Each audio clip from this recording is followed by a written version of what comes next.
తులు గప్పిన ఎట్లు కారణమైన తత్వమును కప్పుచునున్నది విశ్వమన్న బంగారపు మూత యొక్కటి. చిన్న ఉదాహరణ, సూర్యుడు ప్రచండంగా వెలుగుతున్నాడు. కొన్ని కోట్ల మైళ్ళ దూరంలో ఉన్నటువంటి సూర్యుడు భూమండలాన్నంతా ప్రకాశింపజేస్తున్నాడు. భూమికి తనకి మధ్యలో ఉన్న అంతరిక్షాన్నంతటినీ ప్రకాశింపజేస్తున్నాడు. కానీ ఒక్క అరచేతిని అడ్డం పెట్టుకుంటే మనకు సూర్యుడు కనబడ్డంలా. అరచేతితో సూర్యకాంతిని ఆపేసేంత గొప్పవాళ్ళమండి మనం. సూర్యకాంతి ఎక్కడా ఆగలేదు, మన మీద మాత్రమే పడలేదు. కారణం ఏమిటంటే మనం అరచేయి అడ్డం పెట్టుకున్నాం. అది మన కర్మ. లేదు, అవసరం కూడా కావచ్చు, కర్మ కావచ్చు, ఏదైనా కానీ.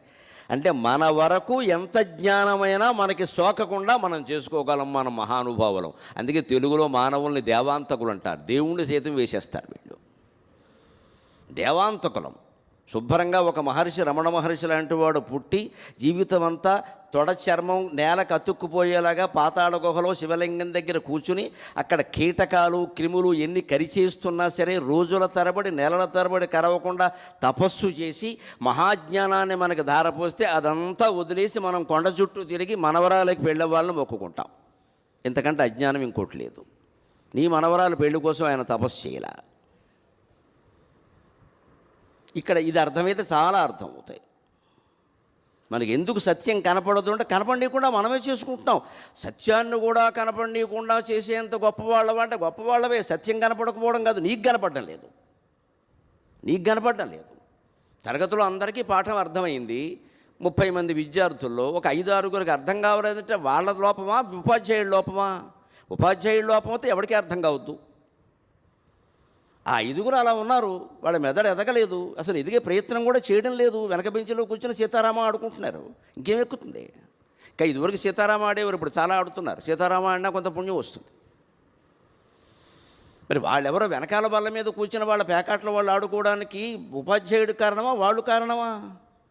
అంటే మనకి సూర్యకాంతి కనపడకపోవడానికి మన అరచేయి కారణం. మన అరచేయి ఎంత గొప్పది అంటే సూర్యుడిని కప్పేసి ఎంత గొప్పదే, కానీ ఎంతవరకు మనకు కనపడనీయకుండా కప్పుతుంది, ప్రపంచానికి కనపడనీయకుండా కాదు. చెరగని ఇక సూర్యుని అరచేతులు గప్పిన ఎట్లు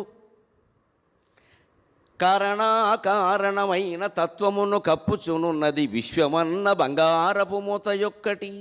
సూర్యకాంతి ముందు ఈ అరచేతి పరిమాణం ఎంతో, భగవత్ చైతన్యం ముందు ఈ జగత్తు అంతే. ఇది అరచేయి మించింది కాదు. ఇది భగవంతుని యొక్క చైతన్యం అనంతంగా వ్యాపించి ఉంది. అతల వితల సుతల తలాతల మహాతల రసాతల పాతాళాది అధోలోకాలు, భూలోక భువర్లోక సువర్లోక మహర్లోక జనలోక తపోలోక సత్యలోకాది ఊర్ధ్వలోకాలు కలిపితే ఒక బ్రహ్మాండం. ఇలాంటివి అనంతకోటి బ్రహ్మాండాలు ఉన్నాయి. లలితా సహస్రంలో చదువుకున్నాం మనం. అనేక కోటి బ్రహ్మాండ జననీ దివ్య విగ్రహ ఆదిశక్తి రమేయాత్మ పరమాపావనాకృతికి అనేక కోటి బ్రహ్మాండ జనని. ఈ 14 లోకాలు కలిపితే ఒక బ్రహ్మాండం. ఈ బ్రహ్మాండానికి ఒక బ్రహ్మ, ఒక విష్ణువు, ఒక రుద్రుడు ఉంటారు. ఇలాంటివి అనంతకోటి బ్రహ్మాండాలు ఉన్నాయి. అనంతకోటి బ్రహ్మాండాలకి అనంతకోటి బ్రహ్మలు, అనంతకోటి విష్ణువులు, అనంతకోటి రుద్రులు ఉంటారు. వీళ్ళందరికీ అధినాయకులు ఎవరయ్యా అంటే ఆదిశక్తి రమేయాత్మ లలిత పరాభట్టారిక. ఒక శక్తి, ఎనర్జీ. అది ఎనర్జీ, ఇట్స్ ఎనర్జీ. దానికి రూపం లేదు. శక్తికి రూపం ఉండదు, విద్యుత్ శక్తికి రూపం లేదు. కానీ ఇక్కడ ఈ బల్బులు వెలగడానికి, ఈ మైకు పనిచేయడానికి, నా మాటలు మీకు చేరడానికి, ఈవేళ ప్రత్యక్ష ప్రసారం రూపంలో కొన్ని లక్షల మందికి చేరడానికి విద్యుత్ శక్తే కారణం. అది ఉందా లేదా? ఇక్కడ వైరు ఇలా ఉంది, ఈ వైరులో విద్యుత్ శక్తి ఉందా అంటే కనపడదు. వైరు కోసి వేలు పెడితే బాగా తెలుస్తుంది. ఇక మనం కనపడం, ఒక్క దెబ్బతో తేలిపోతుంది. ఇక మనం కనపడం, చెప్పడానికి కూడా ఉండం ఇక్కడ. మరి విద్యుత్ శక్తి లేకపోతే ఈ పని ఎలా జరుగుతోంది? అంచేత భగవత్ శక్తి ప్రపంచమంతా వ్యాపించి ఉంది. ఆ విద్యుత్ శక్తిలో మనం వాడుకుంటున్నది చాలా తక్కువే నిజానికి, చాలా తక్కువ నిజానికి. అలాగే భగవత్ శక్తి ప్రపంచమంతా వ్యాపించి ఉన్నప్పటికీ ఈ బ్రహ్మాండాల రూపంలో వాడుకుంటున్నది చాలా తక్కువ. అత్యతిష్ట దశాంగుళం అని వేదమే చెప్పింది. 10 అంగుళాలయ్యా ఈ విశ్వమంతా కలిపితే భగవంతుల్లో. ఆయన 100 అంగుళాలు అనుకుంటే అందులో 10% ఇది 10 అంగుళాలు.